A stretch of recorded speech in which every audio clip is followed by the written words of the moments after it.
Andrew McCart, IFLTV. Delighted to be joined by Mr. Dave Coldwell himself, since we're the only two, it seems, in the boxing world that are stuck at home. What can you do?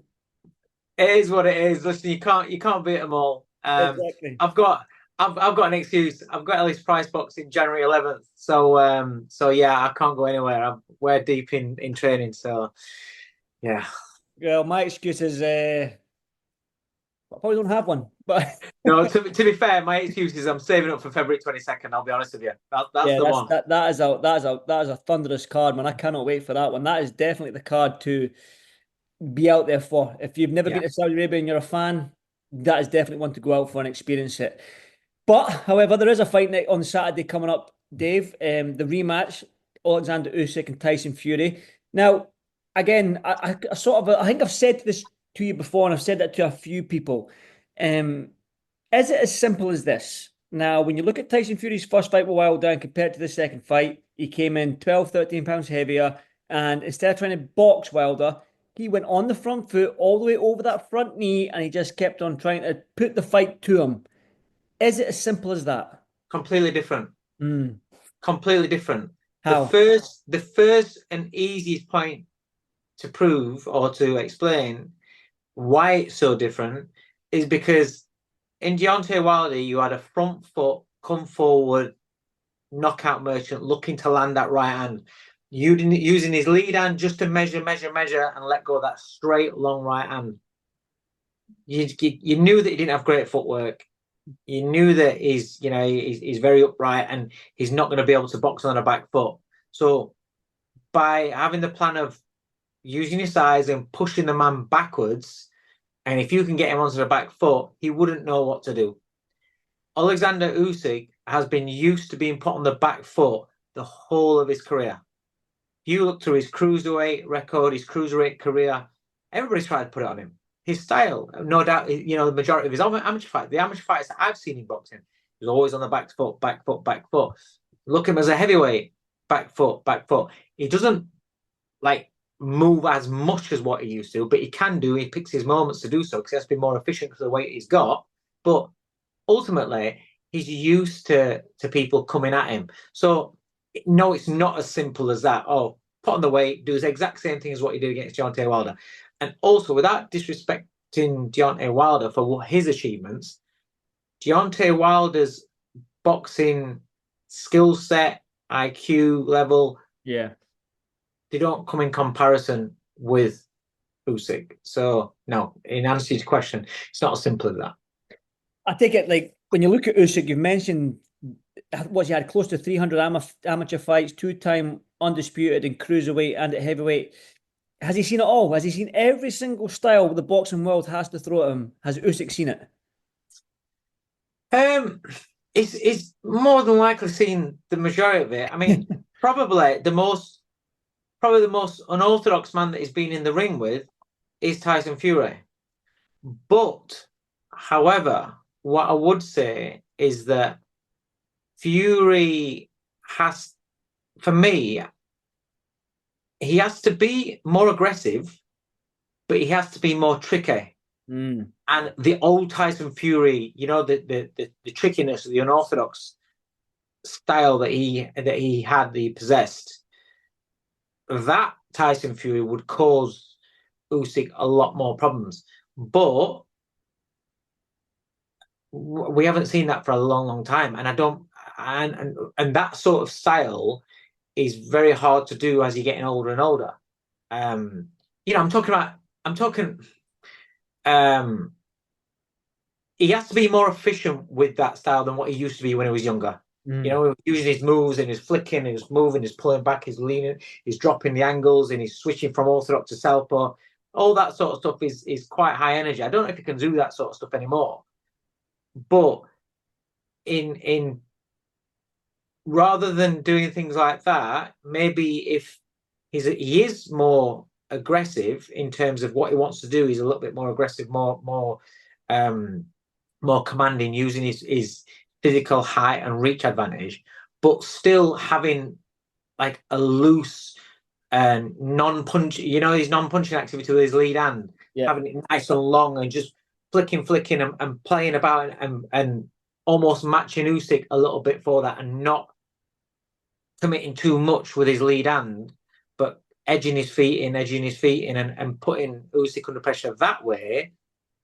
Then anytime they're getting close, try and whip that body shot in. I think the body shots, the loose arm body shots, if you watch the first fight, that's what I'm trying to get at, is the more looseness of the punching, the little clips and slaps around the back of the, around the sides of Usyk's body, seem to have quite a good effect, a positive effect for Fury, draining Usyk's energy, tiring him out a little bit. Which then there was a little pattern in the fight, if I remember right, where he was catching with some good body shots, and then that kind of led on to where Usyk's getting like giving a reaction off the body shots. That's when he walked into that really big uppercut that hurt him. But all that, I think, a distracting lead hand rather than trying to be forceful. Yes, use the jab, but so he can't read it. Flick, flick, shoot, flick, flick, shoot, but don't overcommit with the face and your posture so he can get caught if he makes him miss. So then he just has to make a little step to be able to reach her.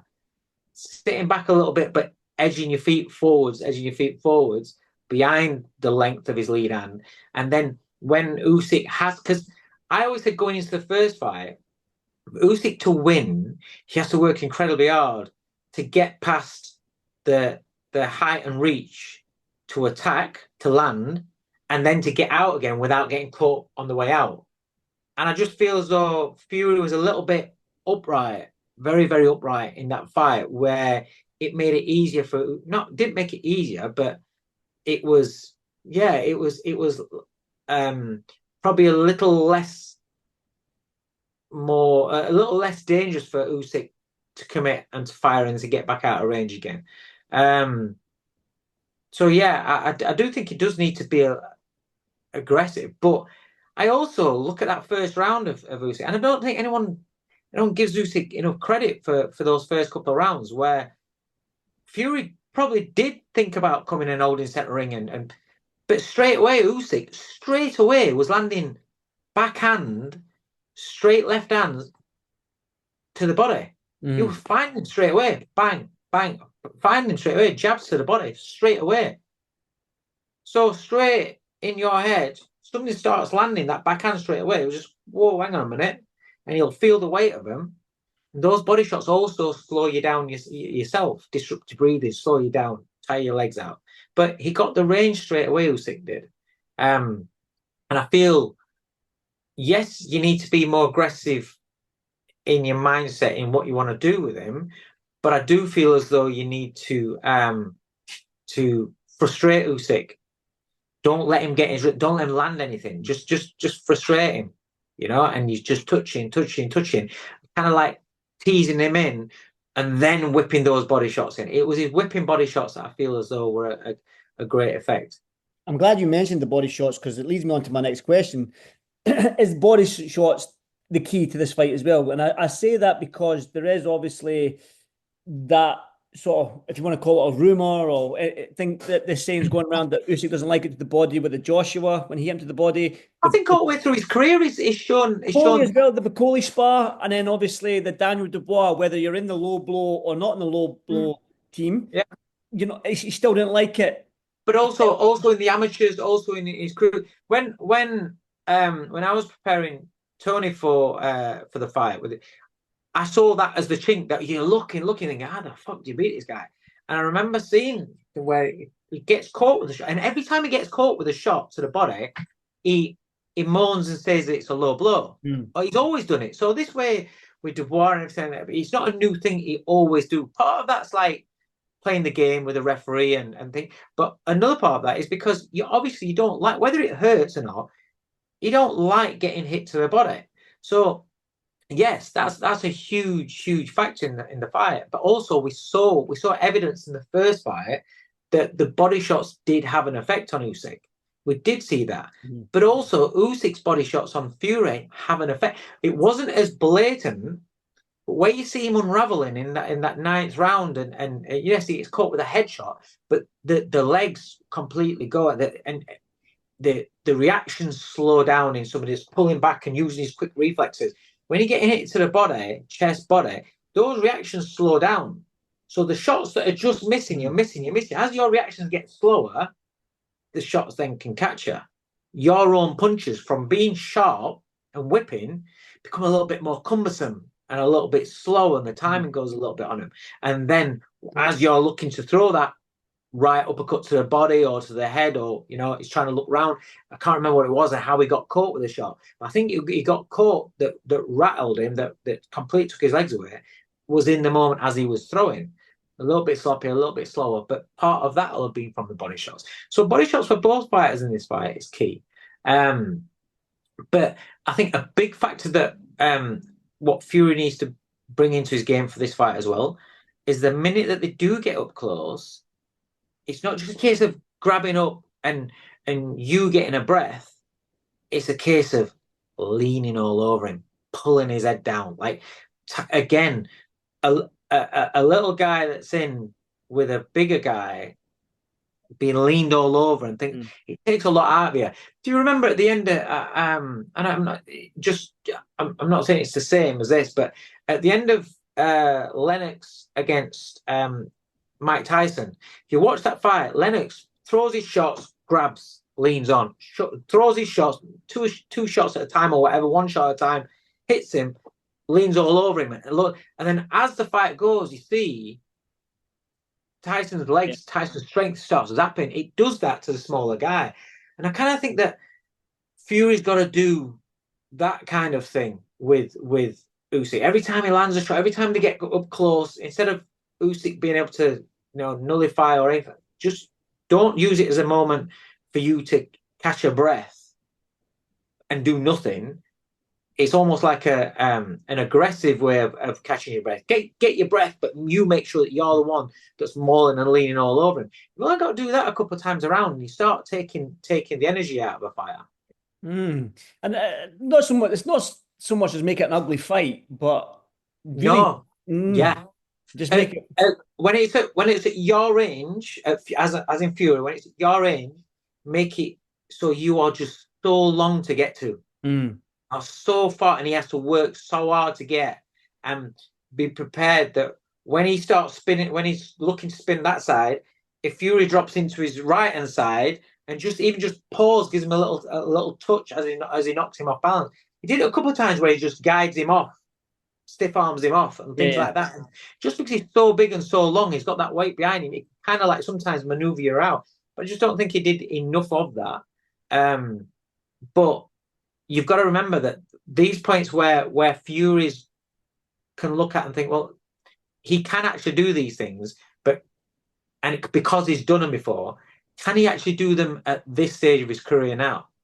That's where you've got to look at it. It's one thing wanting to, roll back the clock. I can do this, I do that, but can you do this at this stage now? And also, Usyk's not an idiot. He'll look at that fight, his team will look at that fight, geniuses, and they'll look at that fight and they'll say, you could have done this better, you could have done that better.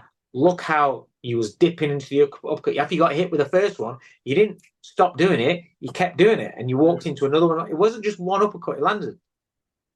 So little things like that, he'll make adjustments on as well. It's such a good fight. It's a pick-up fight. It's two really, really good fighters. But also, I do think it's two really, really good fighters, elite level fighters, that perhaps aren't going to be the same specimens as what were in that ring in Riyadh last time. If Fury wins, let's say, there's talk of the trilogy, but Eddie Hearn says to me he would love that Joshua fight. Now, I'd take the businessman or the whatever it is, boxing inside out, Dave, but put the fan hat on. The trilogy or Joshua for Fury if he wins? As a Brit, Joshua. Yep. As a Brit, regardless of you can say, I get that where people say, but Joshua's been beat, he's been wiped out now, and Fury's been beat, and I don't care. It's a fight. You look in MMA. You can have guys that people want to see them fight each other, but then they've got losses on the record. Nobody cares. They want to see the fight because it's going to be a good fight between those two guys. sometimes in boxing, we get an element where people say, "Oh, I'm not interested in that anymore. They've been beat now. I'm not bothered."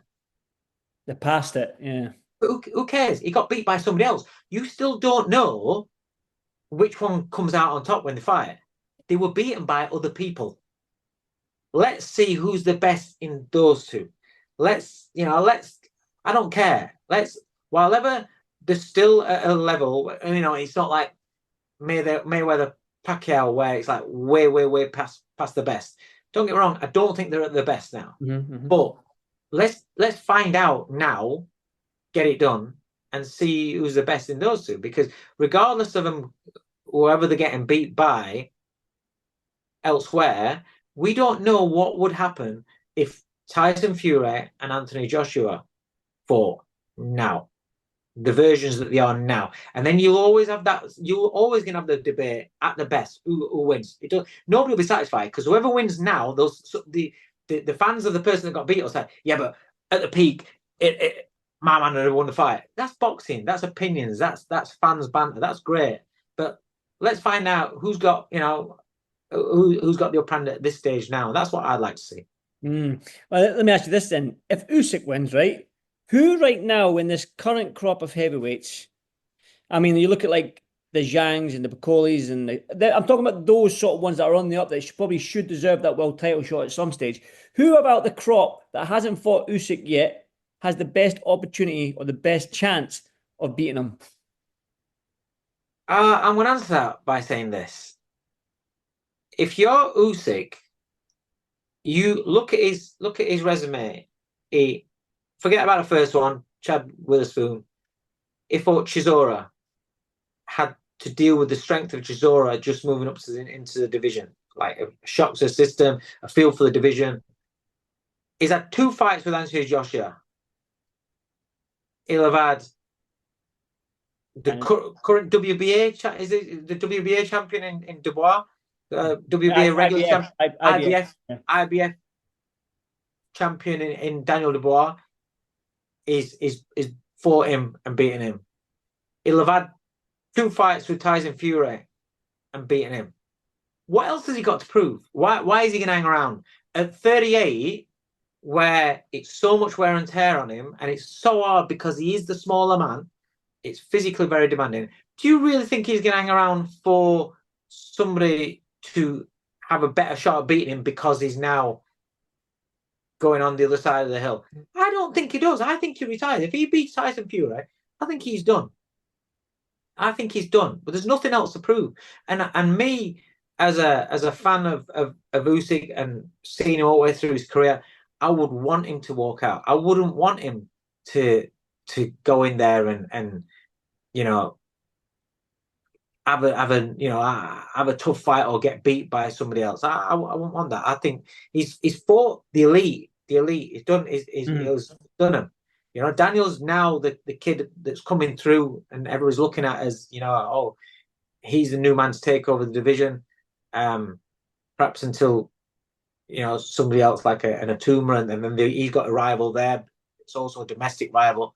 But I think in this crop, for his status and for the legend of Alexander Usyk, does a win over a Parker, Bakole, Zhang, does that do anything greater than 2 wins over AJ, 2 wins over Tyson Fury, a win over Daniel Dubois, the young gun? Does any of those wins do anything to add to the legend that Usyk has if he comes out winning on Saturday night? No. So I don't see any point in it. That was just trying to get a soundbite out of you, Dave, to be honest. That's the soundbite.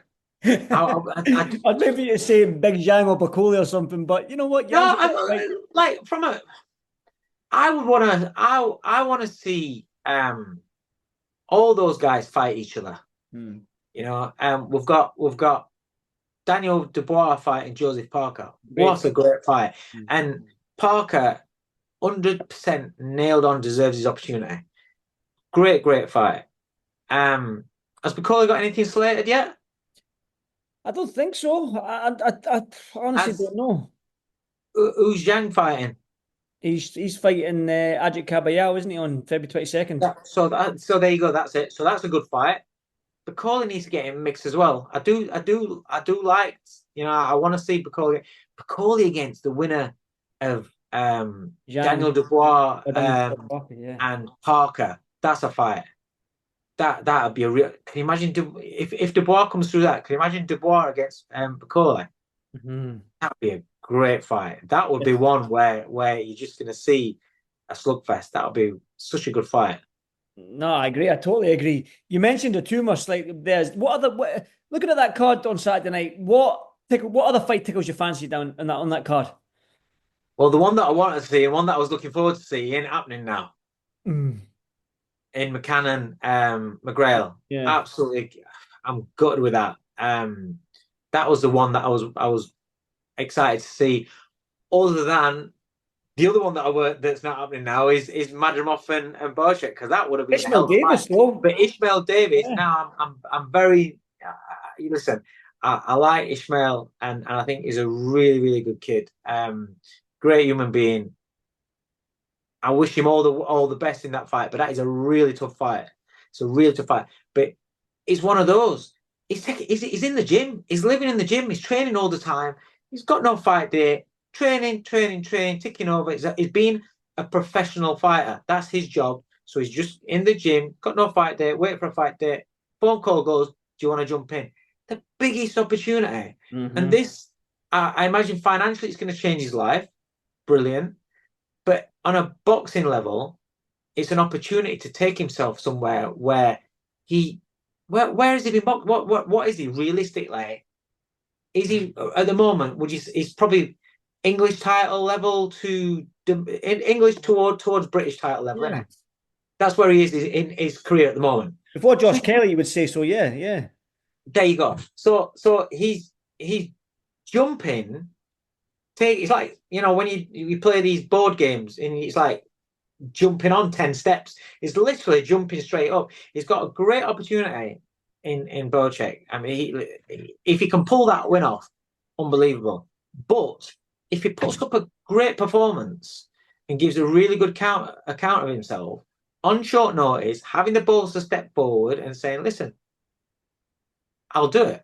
Mm. That puts him in line to get another opportunity elsewhere at a good level. He doesn't have to go through all the mill of coming through that domestic level and going through the next level, the international level, and hoping he's into the big fights. In I'm not talking about elite fights, but he becomes a name if he puts a good performance in, and then a name gets opportunities here, there, and everywhere. So that's a fight that I am looking forward to. Yeah, it's a good card. It's not the card that we hoped for, but shit happens in boxing. There's That's still how things Moses are. Atuma, Dempsey McKean, Fisher, Yeah. Dave Allen. I It's think still. I think Moses Atuma, Dempsey, McKean. I'll be honest with you. I think that's just great matchmaking. Mm. Um, I think Atuma will do a job on him, because I think McKean's too stiff backed, too upright. And yeah, and I think Atuma's very very good. Mm. Uh, I think he's the future of the division.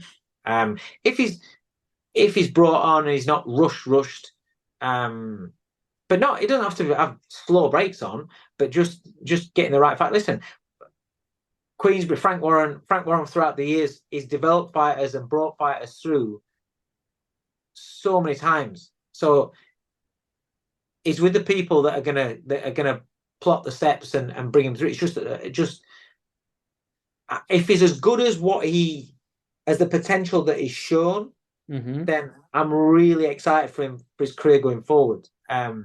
Because he looks great. I mean, I've never seen him on the chin yet, but people that have seen him in the amateurs and stuff all tell me that he can really take a shot. He was sparring with like big heavyweights, big name heavyweights as a kid. Always been able to take a shot, but he's fast, he's sharp, he punches like fuck. I think he's got a lot of assets, a lot of potential to to be the best in the division. I think in the heavyweight division, I can't think of somebody else that I'm as excited about as a prospect. Can't call Daniel Dubois a prospect anymore because No, he's no. arrived. So he's just on that different level at the moment. But when Tuma catches up towards that level, then when those two fight, if those two fight, that's going to be a hell of a fight. But then I was talking about like an Atuma against a Fabio Wardley, but then I realized that Wardley and Atuma are trained by the same people. Yeah. So you know that's probably never going to happen. But yeah, we've got some interesting times in the division coming up. Definitely, it's we kind of almost need that, don't we? With these old guns get the old guard getting old, so to speak, in the Tyson Yeah, Fury, Joshua's, Wilder's, Usyk's, Zhang's, they're all yeah. getting on a little bit now. So we need that young crop come through. One final one for me, then, Dave. Can you call this fight? Have you got a winner in your head right now? And if so, can you share it with us?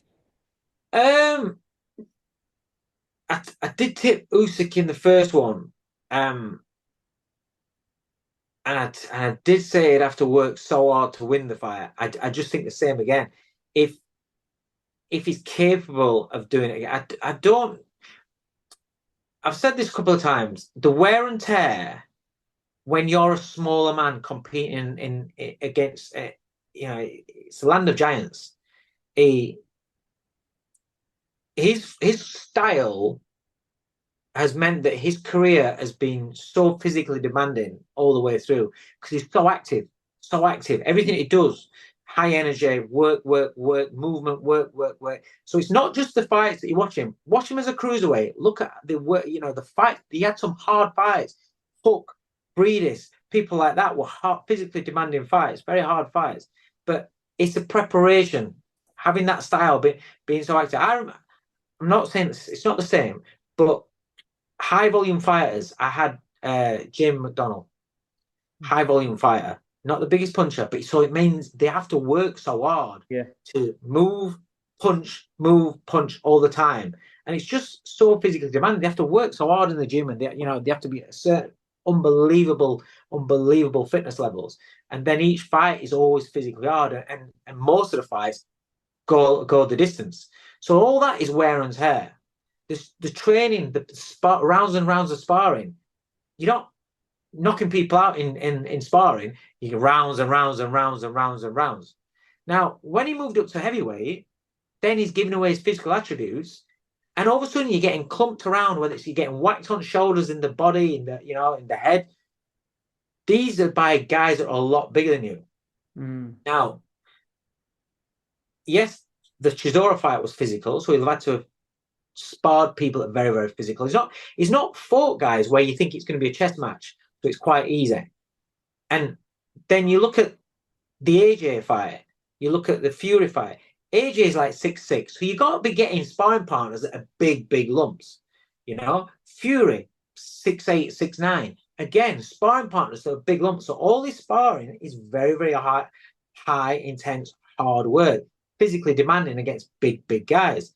All this wear and tear, people, unless you've done it and unless you've become old or you've worked people that become old or are still boxing at a high level as old, you notice how things they could do when they were 3-4 years ago, they can't do now, or it becomes harder, or it takes longer to recover. And yes, it might have only been fighting once, twice a year or whatever, but it's like the effects don't. I'm not talking about a broken hand that he has a set time of healing up. I'm talking about the niggles and the injuries and wear and tear. Wear and tear doesn't recover. It's the wear and tear in the body and the effects that it has in a career. And I generally don't think he's got much left.